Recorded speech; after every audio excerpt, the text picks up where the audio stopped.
जय श्री राम मित्रों। मेरा नाम पंडित श्रीकांत उपाध्याय, मैं राष्ट्रीय युवा वाहिनी से राष्ट्रीय उपाध्यक्ष हूँ। मित्रों, जिस प्रकार कुंभ पर भ्रामक खबरें चलाई गई, जिस प्रकार कुंभ पर झूठ फैलाया गया, इसका असर श्रद्धालुओं पे नहीं पड़ा। वैसे कहने के लिए मुझे नहीं कहना चाहिए कि विदेशी लोग अगर यह करते तो यह मान लिया जाता कि उनकी संस्कृति हमारी संस्कृति से मेल नहीं खाती।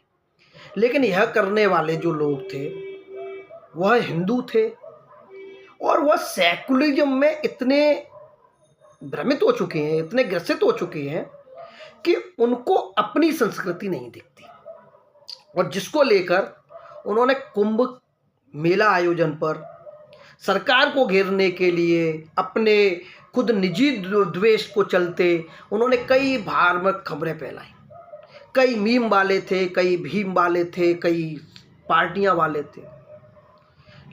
और आपने देखा होगा कि ऐसे लोग बड़ी आसानी से झूठ बोल रहे थे। तो आपको मैं बता दूं, ऐसे लोगों पर योगी सरकार ने लगाम कसना चालू कर दिया है और ऐसे लोगों के खिलाफ एफआईआर दर्ज हो रही है। 7 एक्स यूजर्स और 1 इंस्टाग्राम यूजर्स के खिलाफ एफआईआर दर्ज हो चुकी है, जिन लोगों ने कुंभ आयोजन पर झूठ फैलाया था। दूसरी बात, जो वहाँ हादसा हुआ उसकी जांच हो रही है। जांच में कई मामले संदिग्ध नज़र आ रहे हैं और उसका अभी जल्द हमारी यूपी पुलिस व योगी सरकार खुलासा करेगी और उसमें जो भी दोषी होंगे उनको जेल भेजा जाएगा।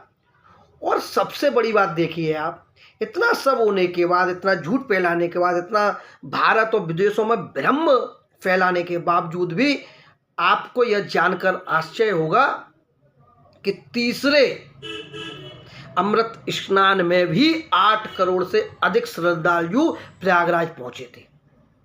यह अपने आप में एक अचंभा है कि श्रद्धालुओं को जो आस्था है, इस आस्था को ना तो सपा समझ रही है, ना बसपा समझ रहे हैं, ना भीम वाले समझ रहे हैं। मीम वालों की तो कोई बात नहीं, उनकी तो संस्कृति ही अलग है।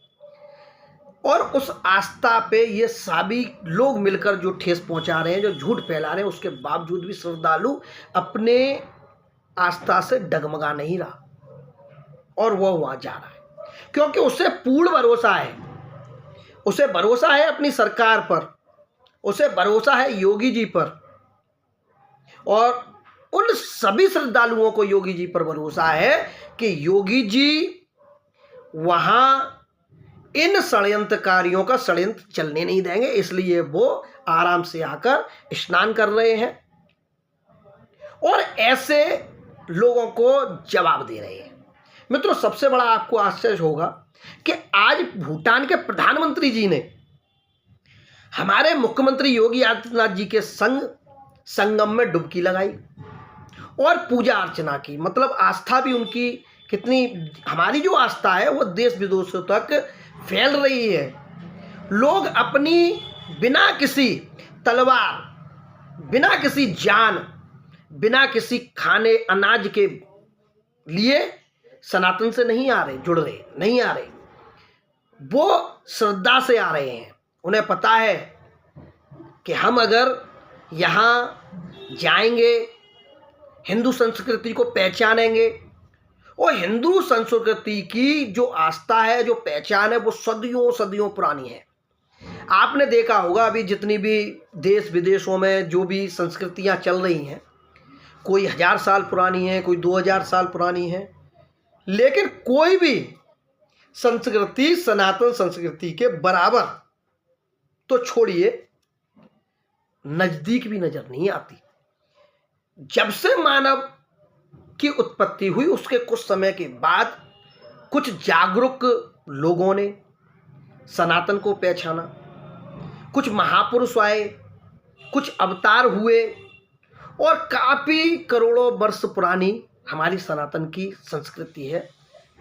स्पष्टता से तो कोई ये भी नहीं बता सकता कि महाकुंभ या कुंभ का आयोजन कब से प्रारंभ हुआ और क्यों हुआ।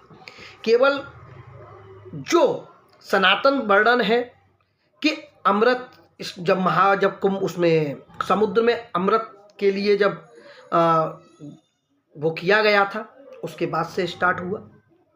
लेकिन कब किया यह ग्रंथ बताते हैं, केवल कितने वर्ष पुरानी बात है। कुछ लोग काल्पनिक कहते हैं, लेकिन इतिहास आज भी है। जो चीज आज साइंस बना रही है वो चीज हमारे पूर्वजों ने सदियों साल पहले बना चुके थे। उस टाइम पे नाम अलग थे, आज हम विमान कहते हैं, उस टाइम पे अलग चीजें कहते थे। आज हम तोपे कहते हैं, उस टाइम पे तीर हुआ करते थे जिनमें इतनी शक्ति थी। लेकिन चीज सब वो ही है भाई। ऐसी कोई चीज नहीं है जो परिवर्तन हुआ हो। जो सनातन में लिखा है उसी को आप घुमा फिरा के 4 बार कहिए, 4 बार बोलिए, बात एक ही है। अगर हमारा 5 रुपए का ग्रंथ अगर ऊपर की श्रेणी बता देता है कि चंद्रमा में आज क्या होने वाला है, तारों में आज क्या होने वाला है, सुबह कौन से मंगल ग्रह में क्या होने वाला है, तो ऐसा नहीं है कि हमारे पूर्वजों ने इसके लिए काफ़ी शोध किया, काफ़ी अध्ययन किया है, तब जाके वह पंचांग बना। उसकी मूल्य केवल 5 रुपए अवश्य है, लेकिन उसमें जो ज्ञान है वो अमूल्य है। वह ज्ञान ना तो आपको विज्ञान से मिल सकता है ना कहीं।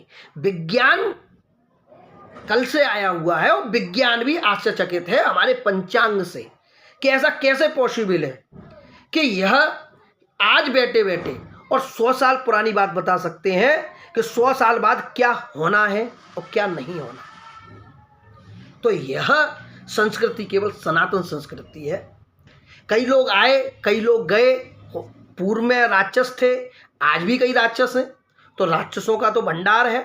तो बस यही मैं कहना चाहता हूं कि देख लीजिए आप कि योगी जी ने वह कर दिखाया जो हमारे जीवन में कोई दूसरा नहीं कर सकता। इतना बड़ा भव्य आयोजन होना किसी अन्य सरकार में इम्पॉसिबल था। इतनी बड़ी मात्रा में श्रद्धालु वहां का प्रयागराज में आना, यह योगी जी की उपलब्धि है, यह हमारी सनातन संस्कृति है। और आप सभी लोगों से मैं यही कहूंगा कि जो लोग अभी तक नहीं गए हैं, बेझिझक बेचिंता होकर आप कुंभ स्नान करने जाइए और सरकार पर भरोसा रखिए, यूपी पुलिस पर भरोसा रखिए और योगी जी पर भरोसा रखिए। आपने देखा होगा योगी जी सुबह उठकर मॉनिटर कर रहे हैं और एक एक कैमरे को नजर करते हैं कि आखिर वहां चल क्या रहा है। तो बस आप निश्चिंत रहिए, महाकुंभ के स्नान कीजिए पवित्र में। आपकी ऊपर वाला सारी मनोकामना पूर्ण करे, माँ गंगे आपको सभी इच्छाएं पूर्ण करे।